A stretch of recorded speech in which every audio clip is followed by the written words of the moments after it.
Good morning, good afternoon, and good evening, everybody. Thanks for tuning in to another Supatease video. And with this one, I will be bringing you my 10.1 PvP prediction tier list. This is from all of my personal analysis, in-game experience with the PTR, getting feedback from other players, observing all of the talent changes, all of the class changes. This is the biggest patch the game has ever seen.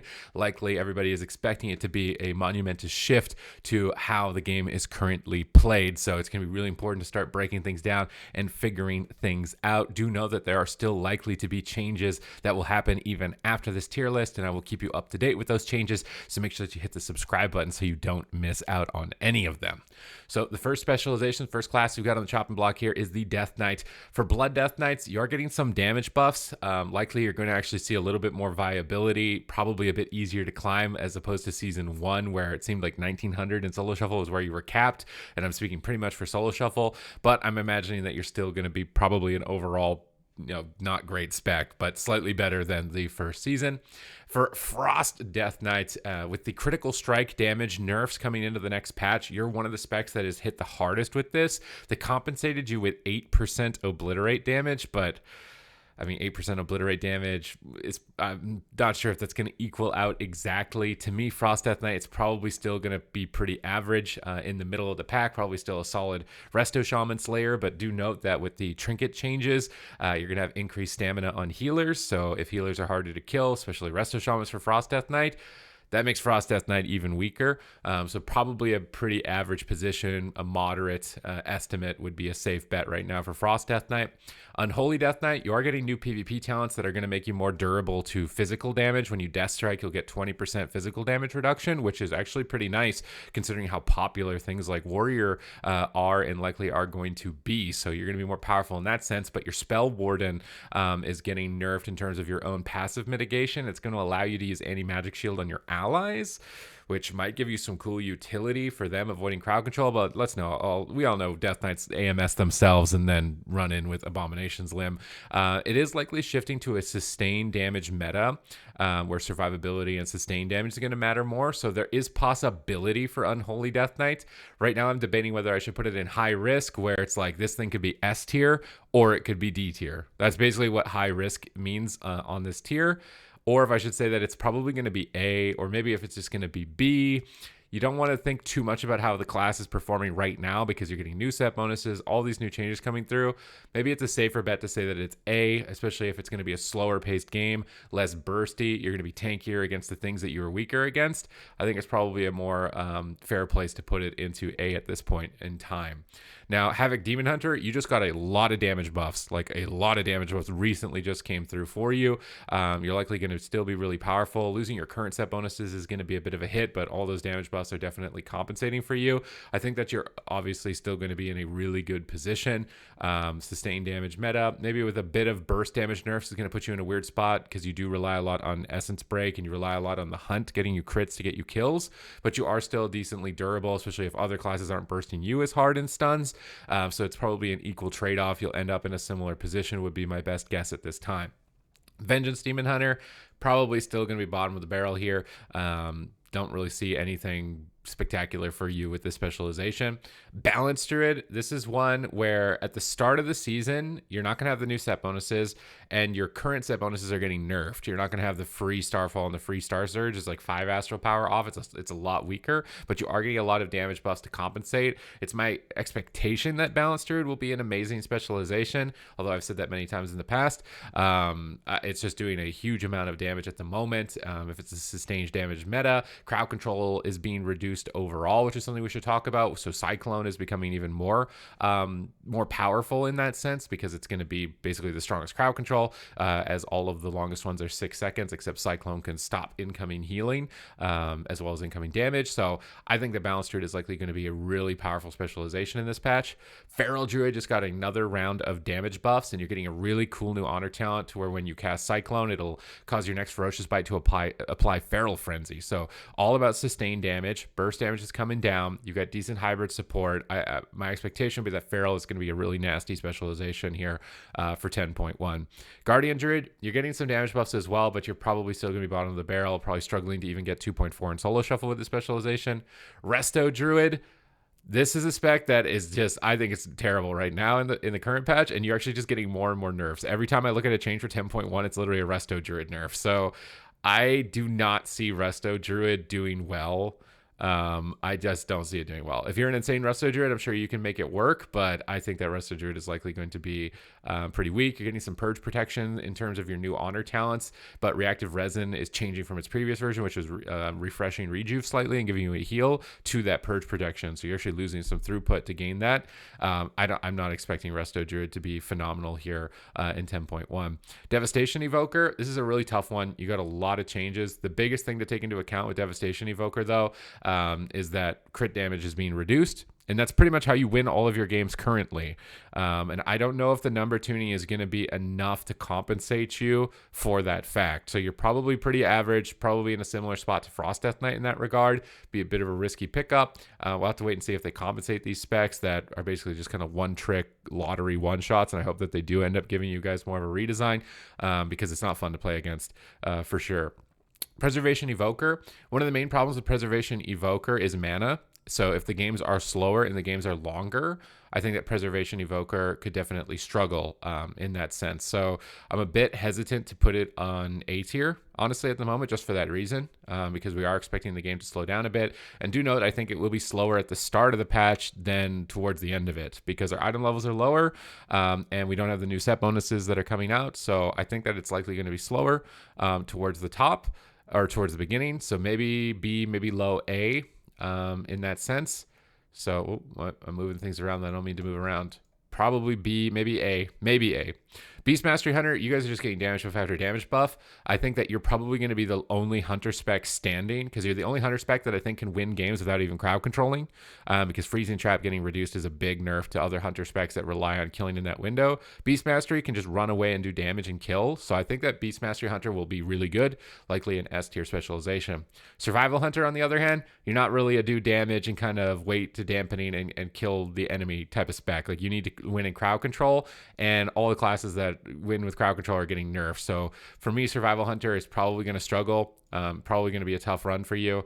I'll have to wait and see, because the set bonuses are getting nerfed in terms of Mythic Plus, which then affects you in Arena. But because they're getting nerfed, it means your AoE might be really powerful. So you might have some niche with cleave damage, but that's still not the best niche to have for PvP. Marksmanship Hunter, same type of deal. Like, if you're not winning these burst windows, you can wean better than Survival. What I mean by wean is kind of like run away from your opponents, poking them and chipping away at them until they die. You can do that better than Survival. So you're probably in a bit of a better position. But much like Devastation and Frost, the crit nerfs are definitely going to be felt with the specialization. Now, Arcane Mage. Mage has got a huge damage buff across the board. It's really hard to say with Mage how good or bad they're actually going to be in 10.1 due to these damage buffs. And I feel like they're getting a lot more attention because they're trying to compensate for the fact that Polymorph is now only going to be 6 seconds. There are new talents that allow you to Polymorph targets low health and they won't heal back up, but they can still just be dispelled.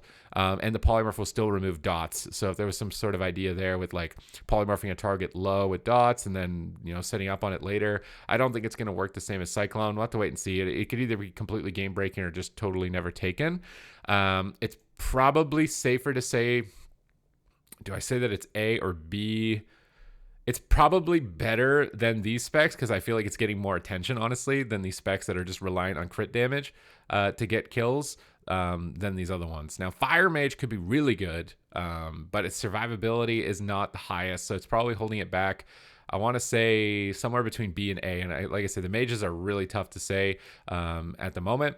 For Frost Mage, you're going to be really good at crushing melee DPS, same type of deal. Iceland spamming. Imagining you're going to be in a similar spot, which isn't like super fantastic, but you definitely have a niche. With Polymorph being nerfed, you're probably the least affected mage spec, because you can just do damage and win. Fire Mage is probably the most polymorph dependent spec, and Arcane maybe being the second. So maybe it's safer. I want to say Arcane is probably not super fantastic with overall damage. I think that the crit nerfs are probably affecting you more in your burst window. Fire Mage sustain, this is really hard. I think Arcane is probably more middle at the moment. I think Frost is probably the best. It's close though, man. I don't know. Fire is a sleeper one. We'll put Fire on high risk, because I'm not sure. It could either be absolutely insane or it could just totally flop and be useless. Mistweaver, I think this is probably still going to be one of the best healers. It's just getting buffs. Its Phalanx Stomp's going to last longer. I don't think Fist Weaving's going anywhere. Brewmaster Monk, you're probably still the best tank, but still, I don't think you're going to be in a great spot. Windwalker, you're getting a lot of damage buffs, like a lot of damage buffs, and a lot of your self-healing is based on percentage self-healing. So you're likely going to be in a really good spot, and I want to say like A, possibly S, but this time A is probably a safer spot. Holy Paladin is one that you probably haven't put a lot of thought into, but I actually think Holy Paladin could be one of the best healers. With the buffs to Holy Prism, it was like 150%. This thing is hitting like 200k heal on a 20-second cooldown. Like Paladin is going to be absolutely nuts here moving into this patch, and the set bonuses just got buffed for more Holy Shock healing. Like I think Holy Paladin is going to be really strong, unlike it is currently in this patch. Prop Paladin, what can I say about you? In Solo Shuffle, you get your own bracket, so you don't really even get compared to any of the other specializations.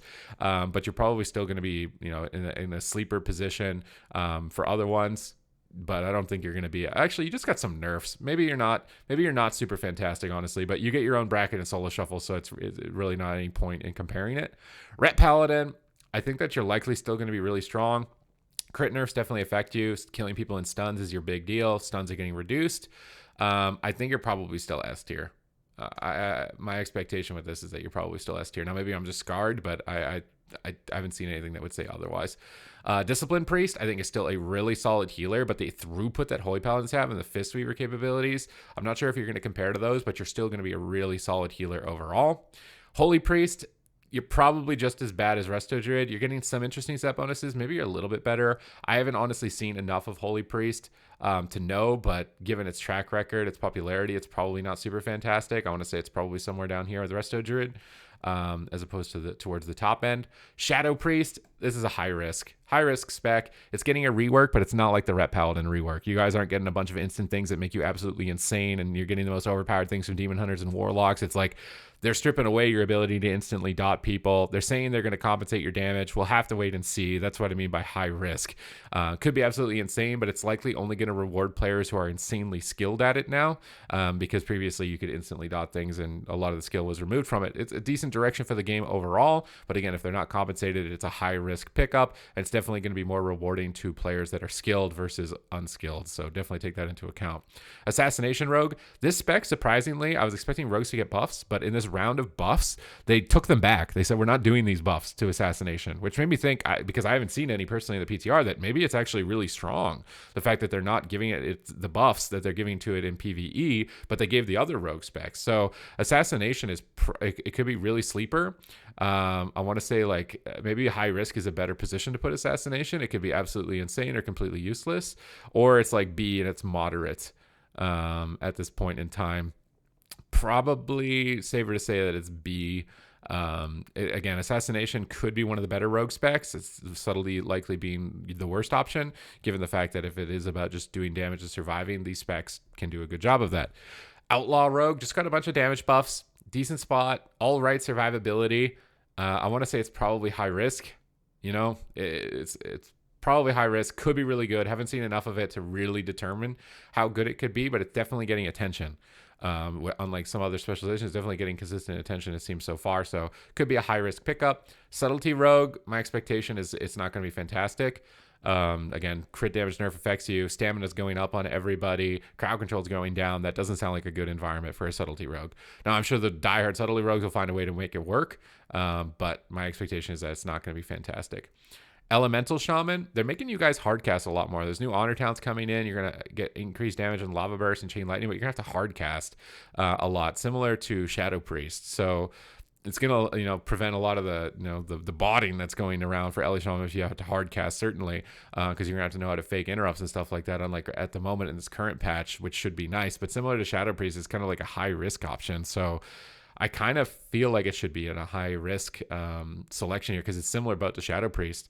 Whoever's working on Shadow Priest, I think, is also working on Elemental in that regard, because they're doing the same things between them, trying to make them cast more, but then make them more threatening with their casts. Now, in PvP, if you cast more, it's not always a good thing, especially if you only have one school of magic like Shadow Priest. So Ellie is probably high risk. Enhancement, I think that this is actually going to be an S tier specialization. I think that Enhancement Shaman has got a huge amount of damage coming into this patch, slowing down the game, less likely to to get bursted. I think Enhancement could have a really good position for 10.1.